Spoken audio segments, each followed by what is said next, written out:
श्री कृष्ण जो है वो मोर मुकुट पहनते हैं, तो इसके पीछे क्या कारण है वो? तो कारण, एक तो किशोरी जी को मोर बहुत प्रिय है, और दूसरा, मोर इतना सुंदर होते हुए भी अभिमान विमुक्त है। मतलब सर्वगुण होते हुए भी मान को ना आने दे। ठाकुर जी कहते हैं उसको सिर पर बैठा लूंगा मैं, बस मान ना आने दे।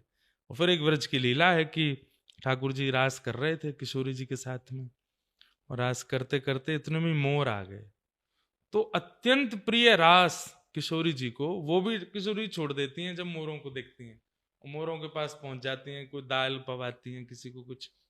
अच्छा, किशोरी जी ऐसी हैं हमारी कि मोर उनकी गोद में बैठ जाते हैं। तो ठाकुर जी बोले, मोर इतना मतलब चुनकर के व्यक्तियों के पास जाता है और किशोरी जी को घेरे बैठे रहते हैं। तो ठाकुर जी को मीठी ईर्ष्या हो गई मोर से। बोले, जो मेरो स्थान है वहां तो जे बैठो है। तो रास के बाद ठाकुर जी एक दिन सारे मोरों को इकट्ठा करके दूसरे गांव में छोड़ आए। बोले, कल अगर तुम रास में आए ना, तुम्हें अपनी मोरनीन की कसम है। तो अगले दिन मोर बोले कि भाई नहीं आएंगे। ठाकुर जी रास करने लगे। रास करते करते किशोरी जी इधर उधर देखे, मोर नहीं आए अभी तक। समय तो हो गया, अभी भी नहीं आए। थोड़ी देर तो नाचती रही, फिर उसके बाद बैठ गई। बैठ के रूठ गई, बोले आज मोर क्यों नहीं आए। और ऐसी रूठी कि ठाकुर जी ने खूब प्रयास किया, नहीं मानी। ठाकुर जी बोले, रुको मैं कछु करूं। ठाकुर जी छोड़ के आए थे पल्ले गांव में मोरों को, तो गए उनके पास, जाके हाथ पांव जोड़े, हे मोर देवता चलो, किशोरी जी बुला रही हैं। मोर बोले, आज तो नहीं जाएंगे, आज तो मोरनियों की कसम लगी हुई है हमको।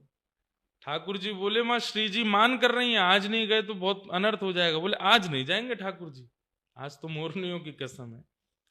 तो फिर ठाकुर जी ने सारे मोरों के जो पंख गिरे हुए थे वो इकट्ठे किए, और इकट्ठे करके एक कपड़े में उनको कैसे भी करके फिक्स किया, और अपनी कमर पर बांधा। कुहक कुहक करके आवाज आने लगी। किशोरी जी बोली, मोर आ गए, मोर आ गए। देखा तो मोर नहीं आए, ठाकुर जी घुटने पर बैठे हैं, और ऐसे मोर पूरा पंख ऊपर लेकर के, और ठाकुर जी मोरों की तरह ऐसे नृत्य करते हुए आ रहे हैं।